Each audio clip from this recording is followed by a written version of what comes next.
Hello, I'm Terry, a librarian here in the Center for Local and Global History at the Cleveland Public Library. In this video, I'll be telling you a bit about the history of the news index and necrology file, and I'll do a walkthrough of searching and finding an item in the database. You'll need a computer with internet access to follow along, but you won't need your library card. The news index and necrology file is open to everyone.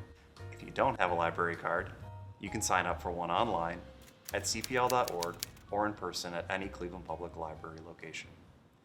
The necrology file was an alphabetic card file of death notices published in Cleveland area newspapers, including the Cleveland Plain Dealer, Herald, and Cleveland Press. The file was compiled by the staff of the Cleveland Public Library beginning in 1928. This was done by clipping notices from each day's newspaper and mounting them on a catalog slip. In order to preserve the original file, it was reproduced on microfilm in 1975. Beginning in the mid-1970s, a database system called the News Index was developed. This eliminated the need for time and space-consuming physical card files. This early database was the origin of the News Index that we use today. In addition to death notices, the News Index also indexed local news items, which is a valuable tool for local history researchers. Continuing its tradition of innovation and expanding access, the library made the necrology file available on the web beginning in 2001, expanding access beyond the library's doors to researchers around the world. Now let's take a look at how to use the necrology file. You can access the necrology file online by going to the library's website at cpl.org, pointing your mouse at Research, and clicking on Genealogy Resources. Scrolling down the page, you should see a link that reads Cleveland Necrology File and News Index. Clicking that will take you to a page with a search box where you can enter your search terms.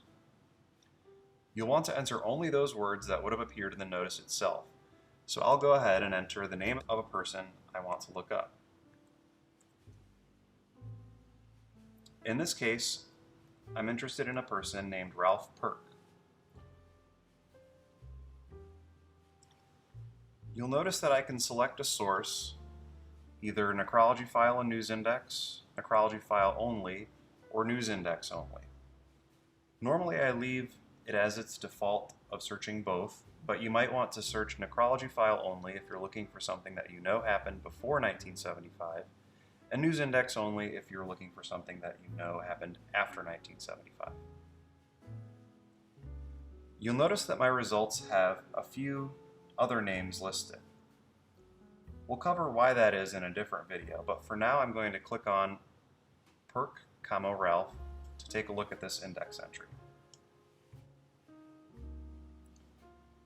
As I scroll down the page, you'll notice that there are many results in this index entry. That's because Ralph Perk was mayor of Cleveland in the 1970s. Since I'm only interested in his obit for now, I'm going to scroll down the page. Here at the bottom, I see Perk, Ralph J., husband of Lucy, obit. I also now know that the obit appeared in the Plain Dealer on April 25th, 1999. In some cases, this might be all you want to know, but you can also go a step further in order to find the obit as it appeared when it was published. Just below, I can see what my options are if I want to see the full obit as it appeared in the paper in 1999. In this case, there are a few different ways of getting obituary scans. You can send an email to the Center for Local and Global History, use a request form, or use the Plain Dealer Historical Database. I'll talk about this database in another video. Or you can visit the library and use microfilm.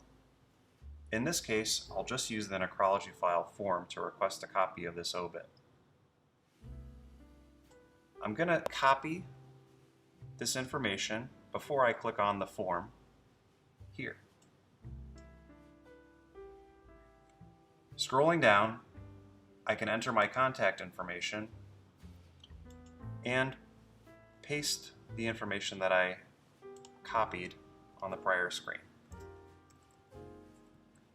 I'll go ahead and enter my contact information.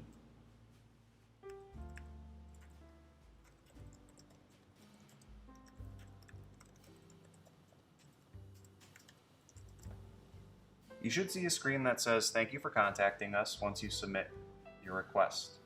You'll also get a confirmation email from the library, and a library staff member should be reaching out to you within a few days. Thanks for watching this video and learning about the News Index and Necrology file with me.